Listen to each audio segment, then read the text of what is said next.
নারায়ণগঞ্জ বন্দরে ফাঁকা গুলি ছুড়ে বিকাশ এজেন্টের 2,92,000 টাকা ছিনতাই।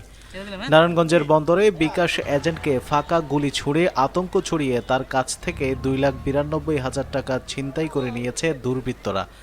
রোববার দুপুরে বন্দর উপজেলার লক্ষণখোলা এলাকার পাতাকাটা স্ট্যান্ড এলাকায় এই ঘটনা ঘটে। ছিনতাইয়ের শিকার বিকাশ এজেন্ট রনি বন্দরের নবীনগর এলাকার মৃত রমজান আলী ছেলে।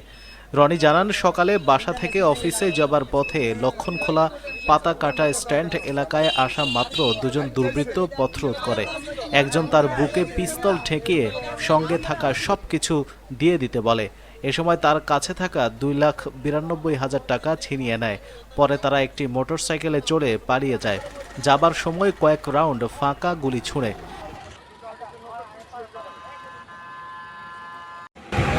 আসতেছিলাম তো মানে এই দূরে হাইওয়ে ফাঁকা থাকে, লোকজন নাই। টাইম দিয়ে দুইটা লোক আইতেছে, ঠিকানা কোথা? ঠিকানা স্ট্যান্ডের পরে দুইটা লোক আসতেছে। আমি দেখলাম আসার পর আমার সাথে দেশে আইয়া একজনে দৌড়ে ধরছে, আরেকজনে পিজা ধরছে। আর যাই দৌড়ে ধরছে গান কি দেন একদিন থাকে কথা কবি যাচ্ছে তাতেই দেখ ব্যাগ টান্ডা লয়ে লাইছে আর হাতে তো মোবাইলটা লয়ে গেছে। নেওয়ার পরে ওইটা একটা হুন্ডার আছে, ওরা দুইজনে হুন্ডার উঠে আছে। হুন্ডার ওঠার পরে আমি চিলকে দিছি, মতো আমার গুলি করছে। এই যে গুলিও আছে না, ওসব আছে। গুলি করার পর এমন সময় সিএনজি দিয়ে আবার পুলিশে দিলেছিল। তো পুলিশ এটা দেখে ওরা আবার যে গান ওইটা ওরা লুট করতে করতে ওরা ঠাস ঠাস আর গুলি দিয়ে গেছে। আচ্ছা, ওরা কি পিছে পিছে দৌড়ে কি মাথা কোনো হেলমেট পরছে না পুরো খোলা? না কিছু মাস্ক মোসা আছে। সুন্দর করে যেটা আমার পিস্তল আছে ওইটা ফর্সা না। আচ্ছা আচ্ছা, মোটা কাটা। বয়স কেমন তো? বয়স 35-40। আর কয় টাকা আছে? 2,99,000 টাকা। 2,99,000 টাকা।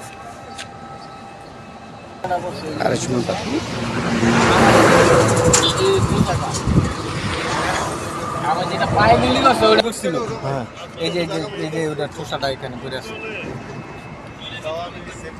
এই যে ঠোসাটা গুলি করছে।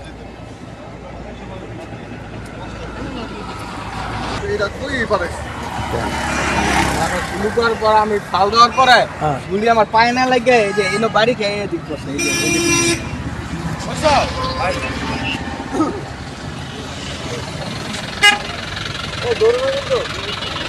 এ বিষয়ে বন্দর থানার ভারপ্রাপ্ত কর্মকর্তা ওসি গোলাম মুক্তার আশরাফ উদ্দিন জানান, খবর পেয়ে ঘটনাস্থলে পুলিশ পাঠানো হয়েছে।